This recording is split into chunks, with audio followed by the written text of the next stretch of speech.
Om.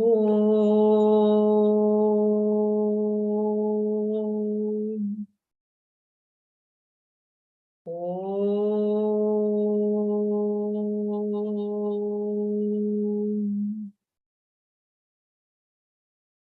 Om.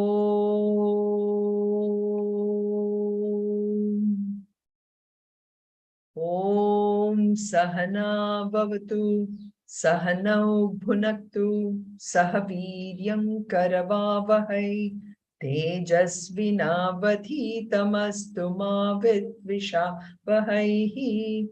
Om Shanti Shanti Shanti. Om Parthaya Pratibodhitam Bhagavata Narayanena Swayam Vyasena Kratitam Purana Munina Madhye Mahabharatam Advaitam Drutavarshinim Bhagavatim Ashtadashadhyayinim Ambatvam Anusandathami Bhagavad Gita Bhavatveshini Namostute Vyasa Vishala Buddhe Pulla Ravindayata Patra Netra Yena Tvaya Bharata Taila Purnaha Prajvalito Jnanamayah Pradipaha Prapanna Parijataya Totra Vetraikapanaye Jnanamudraya Krishnaya Geetamrutatuhe Namaha Sarvopanishado Gavaha Dogda Gopalanandanaha Partho Vatsasudhir Bhokta Dugdam Geetamrutam Mahat Vasude Vasutam Devam Kamsa Chanuramardanam Devaki Paramanandam Krishnam Vande Jagadgurum Sarvadharman Parityajya Mamekam Sharanam Vraja Aham Tva Sarva Papebhyaha Mokshayishyami Ma Shuchaha. So we will make today's session a little more of a discussion based, since we are very few people here. So we are on the 5th chapter, and this 5th chapter, like we said last time, it's Karma Sannyas Yoga. And this chapter was prompted by Arjuna asking a question. And so let's just discuss what is the relevance of that question for us. Any thoughts on this, or anything that you would like to share on how the question that Arjuna asked, what is the question and how is the question really relevant to us?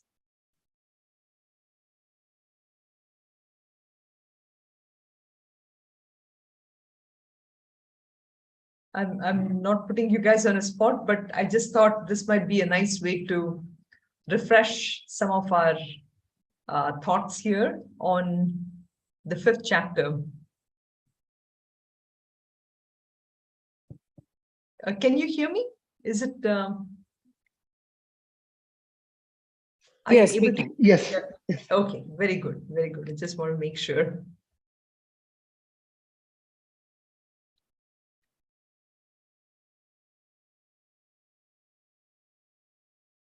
So anybody wants to share on what exactly was the question in the beginning of the 5th chapter?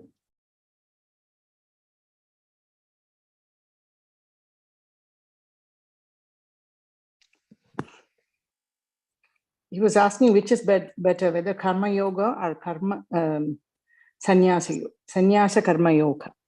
Sannyas, exactly. Yeah. So I like the way you said it, Meenakshi, which is karma yoga versus sannyasa karma yoga, or karma sannyas yoga, or how way you want to say it, but the way you put it, sannyasa karma yoga, which is sometimes this word sannyas kind of scares us, we feel that, okay, what is this trying to say? Do we all have to give up and run away?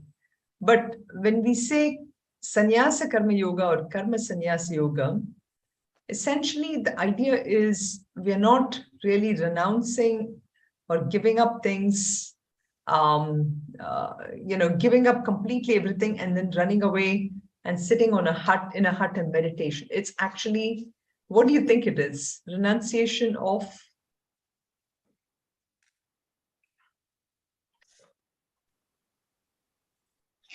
the desires? It's actually not even renunciation of desires, but it is renunciation at the mind level. It's at the mind level. So you can be completely surrounded by everything, yet it is this ability to give up an attachment to it. That is renunciation. So how can I be in the midst of everything and yet be completely detached? So that is, yeah, go ahead. Renunciation of action and yoga, or giving up everything? Renunciation, you can even still be acting, so if you remember in the 4th chapter, there was this beautiful shloka about this person who, Pashyan Shrunvan Sprishan Jigran Ashnan Garchan Swapan Shwasan. So right. It's not renunciation of action. So it's not as if I have to give up my action for eating, give up my action for having water or Coke or water, not Coke, basically water, or, if I'm really thirsty, and if there is Coke close by, if I take it, that doesn't mean that, oh my God, I can't say, I've given up Coke, why am I taking this Coke? If Coke is the only thing in front of you, you can have that. The idea is the renunciation, the attachment. It's like, okay, whatever is there, I will have it. I don't have to have something. It is not, in that sense, what Anand said is right, which is my desire for it, my wanting something and me going for it. That aspect of it is what is really he's trying to address. Is it also like karma phala tyaga? Yes, karma phala tyaga. So how would you understand karma phala tyaga, Anand? Like before starting a task or in the middle, everything we dedicate to the Lord, then then the fruits of action are everything. Then we think that we are instruments of Lord. Correct. Then that's called. Right. Right. So that is one major part of it, which we addressed in the 2nd chapter in the 47th shloka, correct? Which is giving up the fruits of my action. But then it is not enough if I just give up, but I have to give it to somebody, isn't it?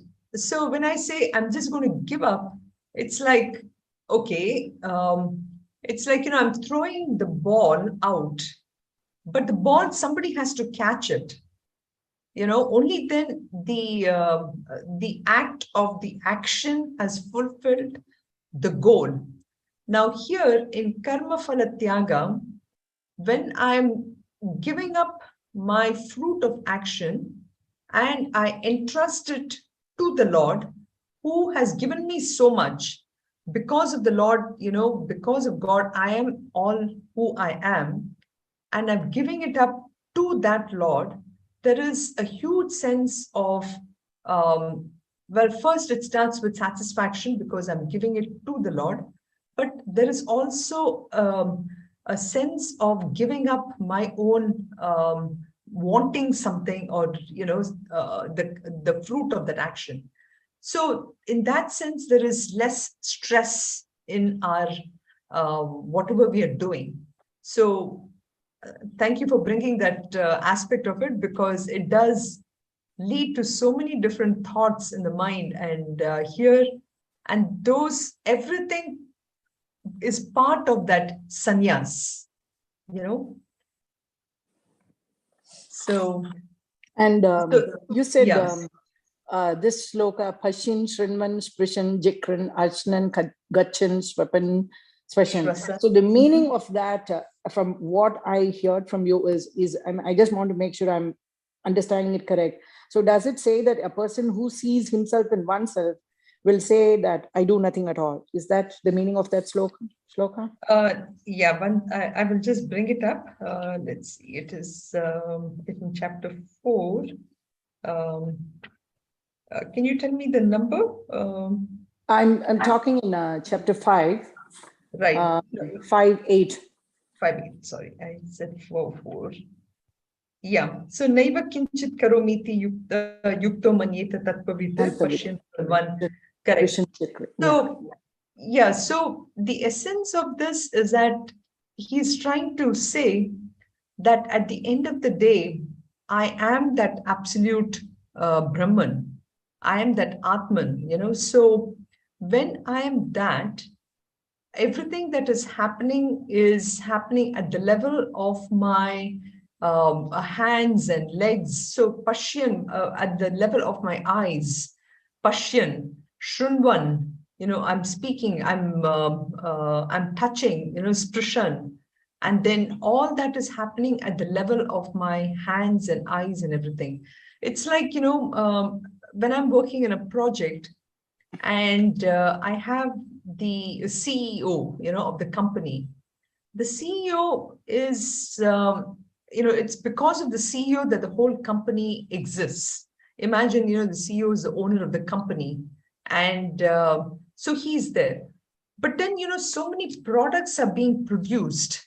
So much of work is being done, so much of practice, so much of processes are happening. All that is happening by the people in his group, but he by himself is not doing anything. But without him, the company would not run at all, right? So that is, in a sense, what the shloka is meaning. At the end of the day, uh, I have mistaken myself to be the hands, to be the eyes, to be everything, which is how an action is being perceived. Correct? However, I am not all these hands and eyes and everything. My eyes are doing its job of interacting with the objects and everything, but I myself am not doing anything. The examples that we gave before was the um, uh, fan example, the light example. All that, in all these examples, we see that the electricity is responsible for making something happen, but I don't see electricity, correct? I only see the filament which is emitting the light, but electricity is there making it happen. So that's how that shloka needs to be interpreted as Pashyan Shrunvan Sprishan Jigran. I do nothing at all. In the sense, at the level of Atman, I'm not doing anything. Okay. And this example we saw last time about the movie screen and the movie projection. Without the movie screen, there would be no projection. All the things this is a very, very powerful example. If even if you can, just have this image of the slide in front of you, even as you're meditating. And when I use the word meditation, I mean by way of reflection, like if you can have the slide in front of you and close your eyes and visualize, what is this example trying to tell me? So what this example is trying to say is, at the end of the day, without the movie screen, the projection has no place. In and through every part of this projection, actually the movie screen is there in every bit of this. But yet, the movie screen is completely detached from this movie, correct? The movie is just playing today in this one theater. This movie is be playing. Tomorrow there will be some other movie which is playing. But in and through all that, the movie screen is totally unattached. It is detached from the movie. Correct? So that it is completely, what we said was, it is asanga. Sangha means attached. Asanga means unattached. For example, I'm attached to my children. I feel that I'm there in everything, and when their sorrows are my sorrows, their happiness is my happiness. But can I also be detached from them?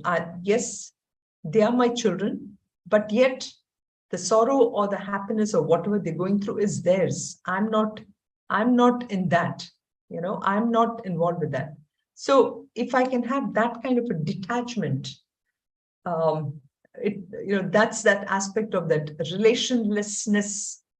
That is really what is sannyas, and this is what the shloka is really talking about. And this happens not by action.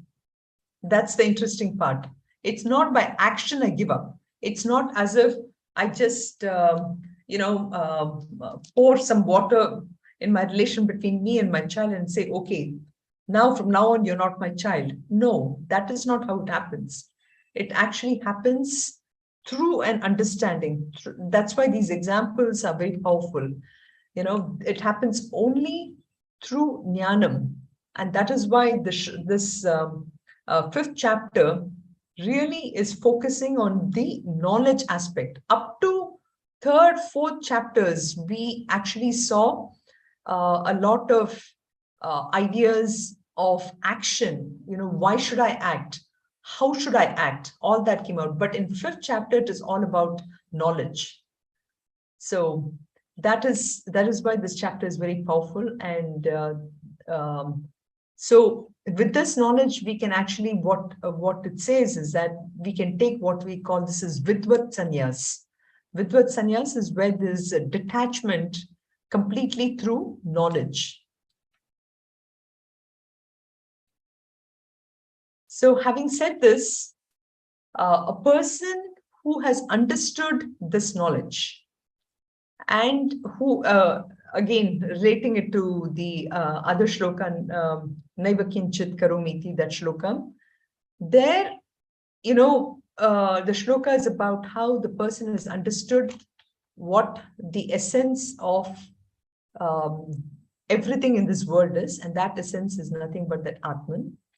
And once the person is understood, how does a person interact in the world? So in shloka number 19, I think, we saw about how that person, now the interaction with all, or in shloka number 8, it was about how the person eats, what is the attitude towards how he eats and everything. But here it is about the interaction with the world. So we saw that shloka which Panditaha Samadarshinaha, that Vidya Vinaya Sampanne Brahmane Gavi Hastini, that shloka. It shows about how such a person may look at somebody who's extremely brilliant and will give the respect and will interact with such a person in the manner that is needed. But at the same time, he will also look at somebody who is not so educated. And the difference, this was given, the big difference was given about, on one hand, you have this great Pandit who is learned and is extremely humble. And on the other end of the spectrum is somebody who is, who's not so wise. He's completely otherwise. He's basically, he's a meat eater and who doesn't have that pandityam. But this person will look at both these people equally. So that's what is given. That was what we had talked about. It's different for us, for example. Sometimes if we are educated, then we automatically would move only in an educated circle or something like that, right? And we sometimes shut ourselves off completely from the whole part of the world where there are, everybody's there, right? But here he's trying to show that it's not that as if just because this person sees everyone as one, he sees everyone as one, that one essence. But at the same time, which is what in Shloka 19 we saw was, he actually sees the oneness in everyone. But at the same time, he recognizes that everybody has come into this world with their own package of defects. So according to that, the person will act in this world. So, but at the same time, he or she recognizes that in that Brahman, which I see in everyone, there is no defects. Nirdosham hi samam Brahma. That's what he's saying here. Nirdosham hi samam Brahma. Yesham samye sthitam manaha. His mind is completely, totally calm. And such a person acts in this world with that wonderful quality. And by doing so, such a person is a master, is a complete, he has essentially conquered every negative aspect in himself or herself. That's how powerful this shloka is. It's trying to say that each one of us has that ability to become a conqueror here itself. We don't have to die and go to another world in order to liberate ourselves. We can do it here, and matter of fact, we have to do it only here. Nobody is going to do it for us. I am responsible for my action, and I do it right here. So that's what the shloka was trying to say. And because of that, such a person is truly an emperor of the world, emperor of the world, of himself, of herself. So that's the whole idea of this particular shloka. I will just pause for a second to see if you have any other question or thought in this world, in this thing.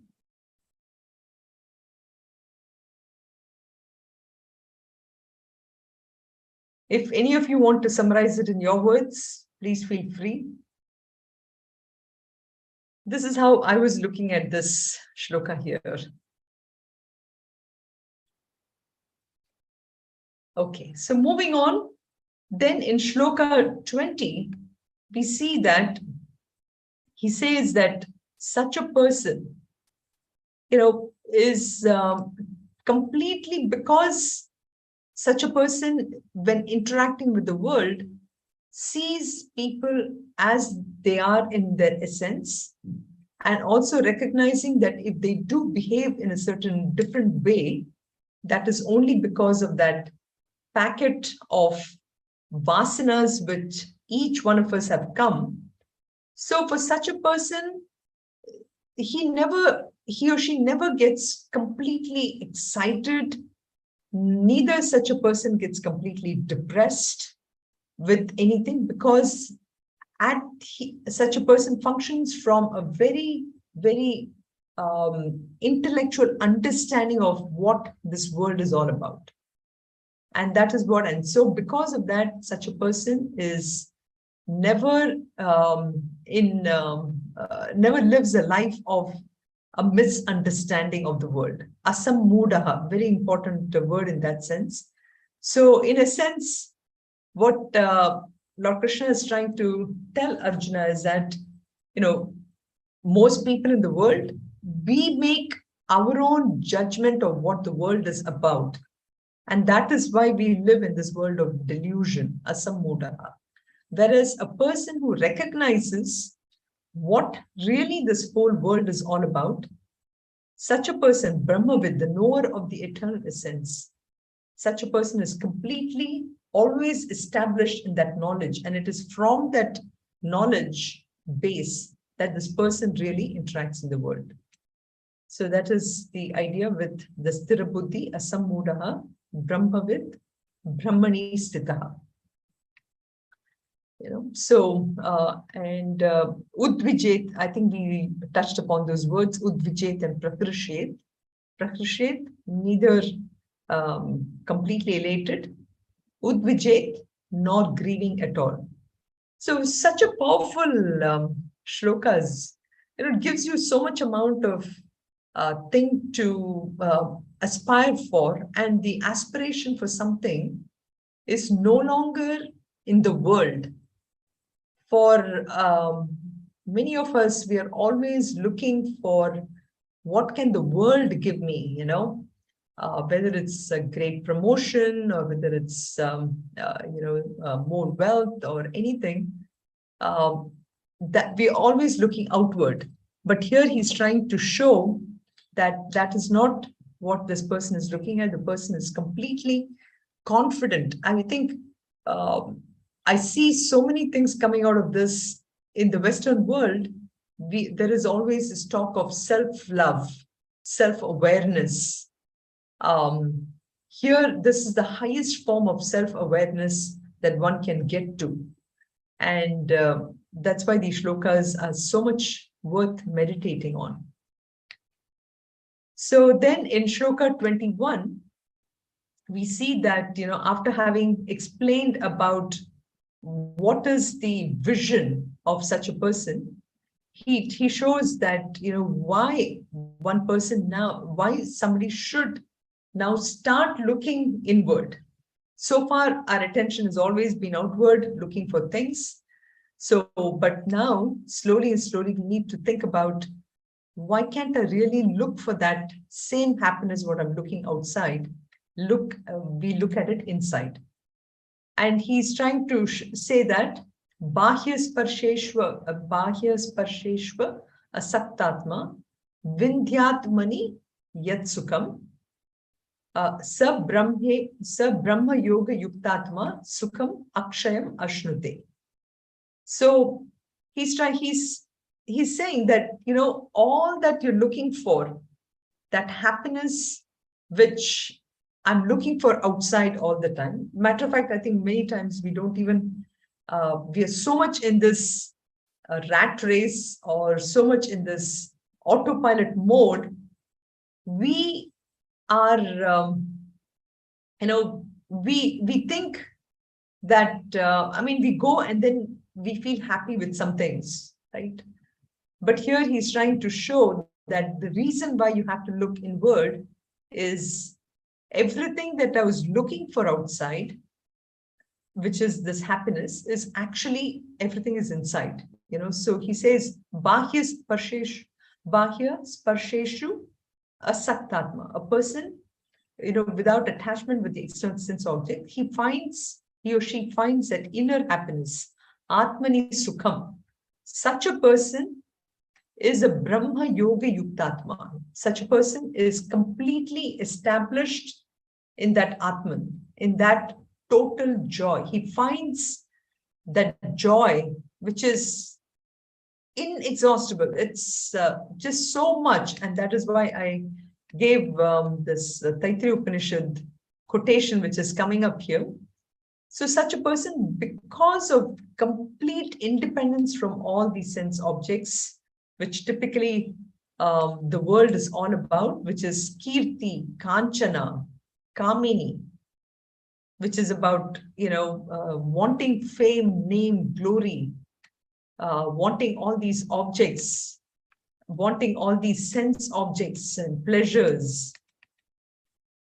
So a sannyasi, on the other hand, is completely independent. Not that that person doesn't have it.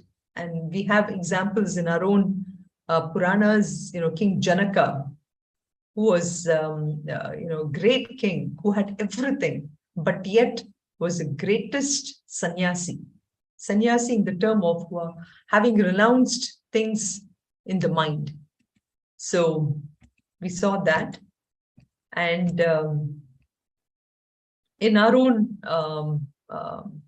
Western parlance, I would say, this is from a very a good book. It says Your Money or Your Life. That's the title of this book, which I came across, which says that even in our world, there is more spending does lead to some amount of fulfillment, but only to a certain point.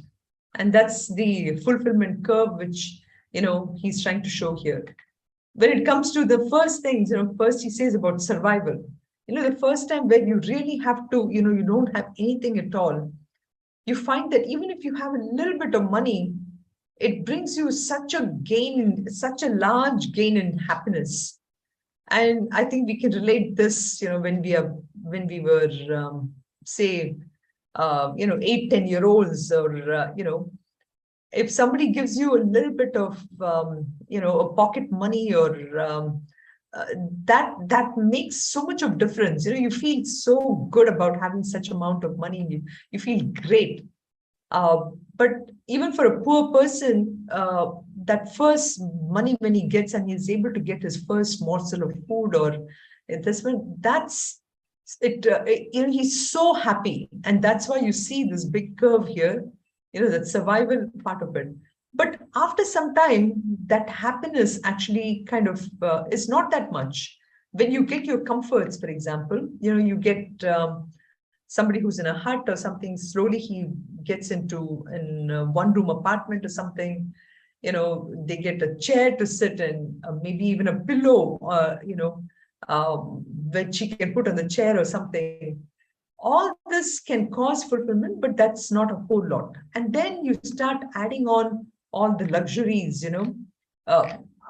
all this, you're getting, if you had just regular coffee and then you start having Starbucks coffee or something like that, the amount of thing doesn't get to that much amount. Matter of fact, after some time, as we start accumulating things, we see that there is a certain kind of a pain factor that comes in as to how am I really going to now get rid of things.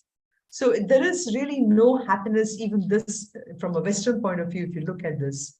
That's why I just love this example, which luckily I was able to find, which puts it into a perspective which we can understand, because sometimes we're so logical. And you see Bhagavad Gita having already explained this. So there is a joy of being completely... So I have a question. So can you show the fundamental curve again? Yes. Please. So how does the curve come down now? So it's gone to the optimal level right. Inner. Then how does it come down? It comes down because this is a curve, right? So this you understood. First, we're only trying to survive. Yes. Then we slowly start to add comforts. Yes. And then after that, after we have taken care of basic comforts, then we go into luxuries. Yes. Okay. So then what happens is there is beyond this, actually the stuff, it starts to take control over your life. So for example, if you had a nice, beautiful lamp in the room, Yeah. Mm-hmm.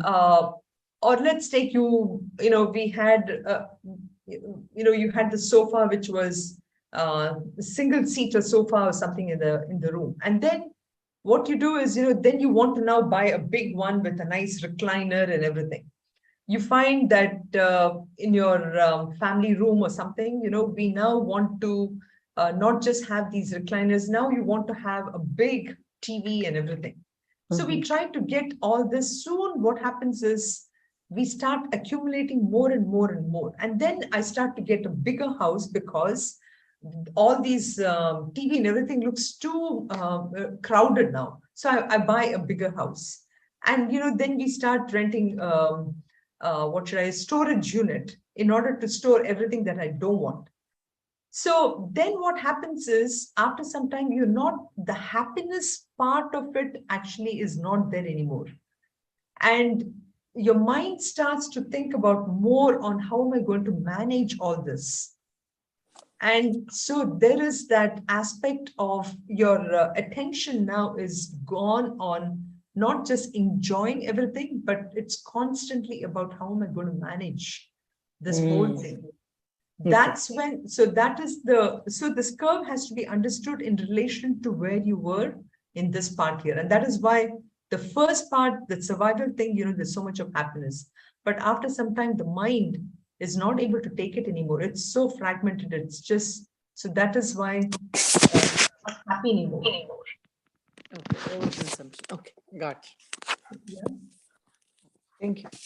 You're welcome. So, I mean, I think our Shastras, in one line, they will just say it and they expect us to get it because our intellect has to be sharpened, But over a period of time, we have gotten so used to having all these ways of explanation, which actually helps us, of course. This helps us to get to this understanding what Bhagavad Gita is trying to say, Yeah. Thank you for asking because, yes, I mean, sometimes a little more explanation will help.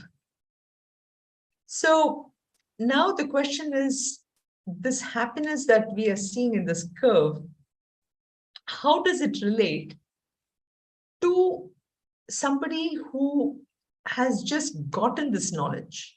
And the question for us is, here, when we are looking at improving our life and we think that bigger is better in the material world, how does it compare to the bigger happiness that Bhagavad Gita is talking about? And that is why this shloka from Taittiriya Upanishad is so very powerful, because here he's saying, like, MHU means one unit of a Manushya Ananda, Manushya, human beings Ananda.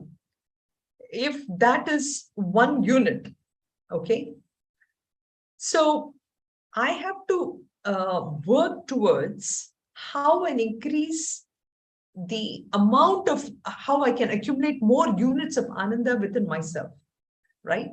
That should be my goal. And the question is, how am I going to get to it? How am I going to get to this millions and millions of unit of Ananda? Taittiriya Upanishad is saying that, guess what? You have that within you. Now I need to dig to get to that Ananda. So here he says, I mean, if I ever get a chance to do Taittiriya Upanishad, I really want to dwell a lot on this. Many of these shlokas are so powerful. He starts to say how one unit after, sa eko manusha anandaha, te shatam manusha anandaha, sa eko manusha gandharva ananda. So the one unit of ananda of a human, sa eko manushya gandharva anandaha shrotriyasya cha kamahatasya. He compares it, the gandharva ananda is say 100 times more. And then he says 100 times more than the unit of happiness that we experience when I get something like a gulab jamun or something like that. Then he compares it to Deva Ananda. So the happiness of devas is 100 times more than this. So he keeps going on and on and on. And ultimately he says that Ananda of this sannyasi, a person who has mentally renounced completely everything and who is a wise person, that person's Ananda is so many zeros. I'm not even going to try to say how many millions or billions or trillions of that Ananda is. So that much amount of Ananda, we are that. So Taittiriya Upanishad has already come up with a calculation of what that amount of happiness is. Any thoughts on this? So here we are looking at, we're looking at fulfilling this curve here to get to that happiness, whereas that happiness is within us, and it is so much more. So now Krishna is saying, why is the wise person not attracted to that objects of pleasure? Of course, as I guess the answer I've already given it, but it's because such a person recognizes completely.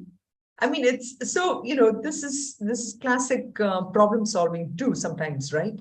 Which is, why would I even go for something else? Like if there were two restaurants in the neighborhood and you're used to going to a particular restaurant and somebody comes and says, hey, there's this new restaurant that has opened up and don't you want to go there? You would first ask this question, okay, how is it better than what I've always been going to, right? So the answer in this context is, a wise person would look at going inward rather than going outward, is because this person recognizes that as much as this person is trying to look for that happiness outside, it is never ever going to be completely fulfilling. So one may say, yeah, but I'm really not interested in getting to that high level of enjoyment.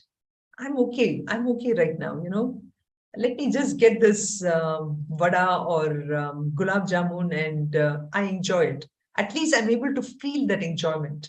Why can't I do that? That's the question one may ask. So this shloka it really makes you think, I think we chanted it last time, but I'll just chant this one more time. Yehi samsparshaja bhogaha.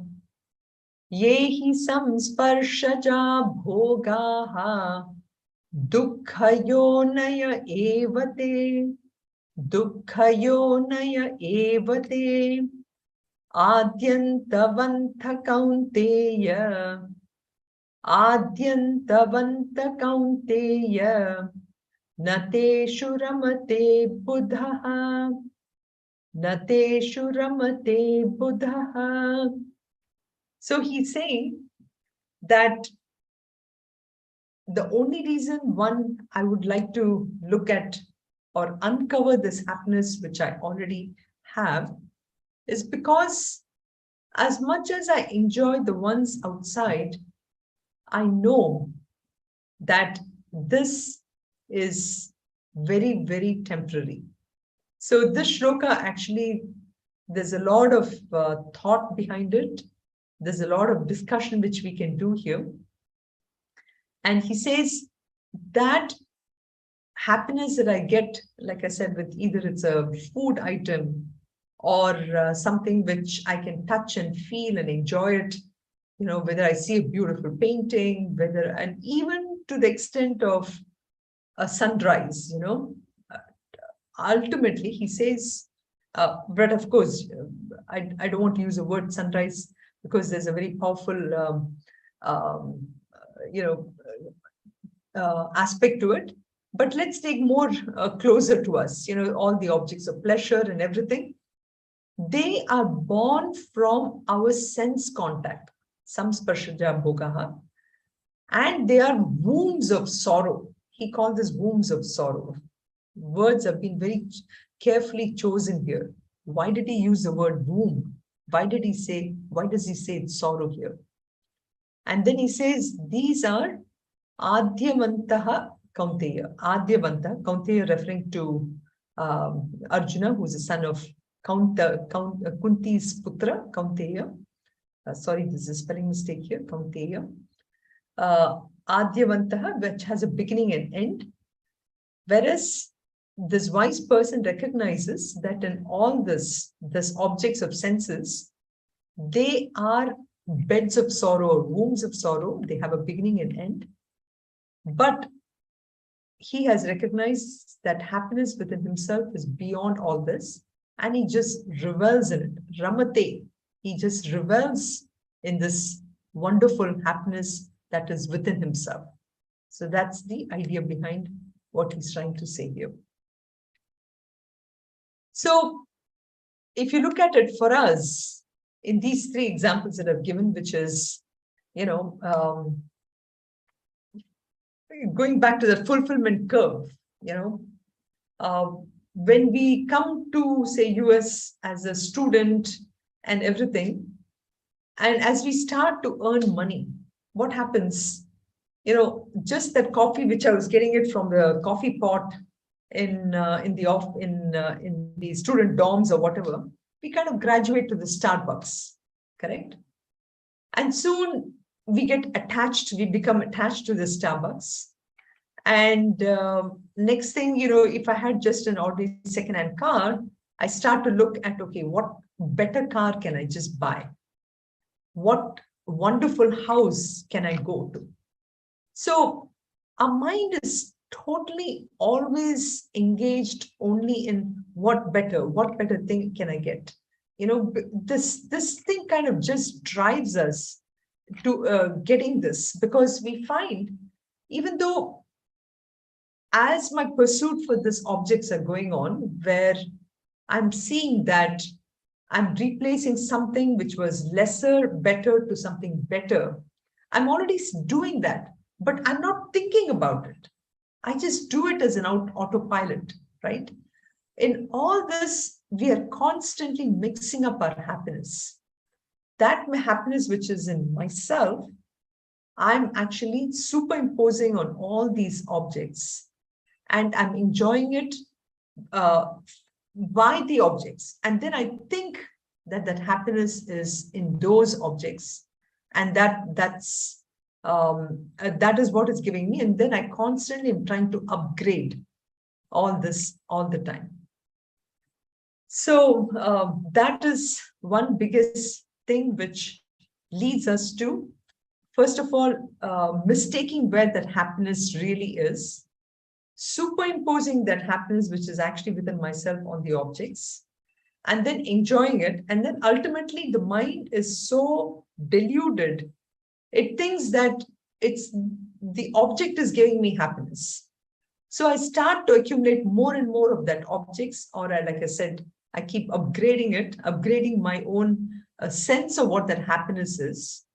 And I just get caught in this world. And that's what this Punarapi Jananam, Punarapi Maranam shloka is all about, and from Bhajagovindam. I keep coming back for more and more and more of all this. And that is what we think we want in our life. We are always seeking this happiness only through all these objects, through power, etc.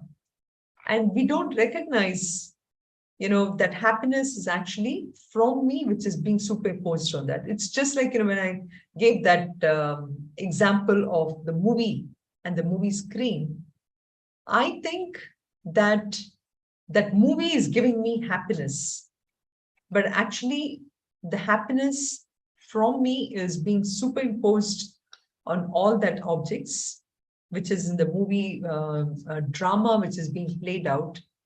And that is really what is giving me. And then I experience that, and I say that the movie is what is giving me that happiness. And therefore, one of the biggest qualities that the sannyasi has, the sannyas is all about, is this aspect of dispassion. Dispassion, or trying to develop that detachment from the world. You see the world, you enjoy, you see everything through your eyes, feel everything, but there needs to be that detachment from the world, which we need to tell ourselves, this is all temporary. All this will come and go, and that is what is he's trying to say. Yehi samsparshaja bhogaha. These bhogaha, which is all these objects, they are born by some sparsha. Some sparsha. Sparsha means contact. Some means really good contact, which is, I'm so attached to this stuff, which from the mental level, that I think that this enjoyment is coming only from the objects. So it's like this example of the balloon. And that's again, this is tied to the shloka here. When we are children, or for our children, the first thing when during birthday parties and everything, we fill up all these balloons with helium and everything. And then kids have a lot of fun, trying to pop it, correct? But even as we are giving these balloons for them to pop, we have to, kind of give them this feeling that balloons are not forever, that that popping of the balloon has that, ability to signify, which is even objects just like these balloons are not forever. That pleasure that you feel is only very temporary, and we need to sort of let it go. Or even, allowing that helium balloon to just disappear, and for the child to feel good of letting it go. There's so much of significance in just this one simple example. So, and that is why, Krishna is warning to be aware of all these enjoyments. It's not that we shouldn't enjoy, but let not that enjoyment eat us away. Eat the cake, but let not the cake eat you. So this one example that I read about, which is these enjoyments are even worse than the poison of a cobra. How so? Well, at least, a cobra's poison will kill only when it enters into a body, right? But the sense objects, they leave that lingering feeling within us for so long that even when I'm done with this life, I carry that taste of what I have enjoyed in this life to my next life. And again, I start looking for the same thing. And then I start adding to that bank balance of enjoyments. And it just keeps me bound to all this. So in that sense, this is worse than even the poison of cobra. At least the poison of cobra, like I said, only when it kills you, it just kills you, and it just kills you in this body, and you're done. But the taste of these objects, they continue for lifetimes. Then the shloka is saying that Adi Antavanta Kaunteya. These have a beginning and an end, these pleasures that we enjoy this. And Bhagavan Shankaracharya, actually in the Bhashya for this, he compares people who go for these pleasures, he compares them to animals. He says, people who are looking for this, they're deluded, they're as foolish as animals. And I know it's very hard for us to recognize this, but that's the state in which we are in today, when we are only looking outside for that. And I want to just put this one shloka which was explained before in chapter 2, Matra Sparshas tu Kaunteya Shitosha Sukha Dukkada Agama Payino Nityaha Tam Sitikshasva Bharata. So in chapter 2 itself, Lord Krishna had told Arjuna that all these sense objects, Matra Sparsha, again the word Sparsha comes here, Shita Ushna Sukhadaha, the heat and cold and happiness and sorrow, all these things, they are Agama Payi. Agama Payina, which is they come and they go. Nitya, Agama Payino Nityaha, Anityaha, Tam Titiksha Swabharasa. He tells Arjuna, have that Titiksha, because these things are all very temporary. They come and go. Just be aware of it. And the shloka finally ends with saying, Na teshu ramati buddha. The wise person recognizes this, but doesn't get, doesn't rejoice or get elated or depressed if he doesn't have it, because he knows it's all nothing but temporary. So with that, I will complete this. I know I wanted to do 2 more shlokas, but there is one more aspect that we should think about this, this temporariness of it, and also this Adi Antavanta Kaunteya. So if you can think about this shloka, this aspect of it, let's have a little bit of discussion as a reflection before we start for next time. So we'll finish here. Sarve bhavantu sukhinah, sarve santu niramayah, sarve bhadrani pashyantu, ma kaschit dukkha bhag bhavet. Om shanti shanti shanti. Om purnamadav purnamidam purnat purnamudachyate. Purnasya Purnamadaya Purnameva Vashishyate. Om Shanti Shanti Shanti. Harihi Om Shri Gurubhyo Namaha. Harihi Om.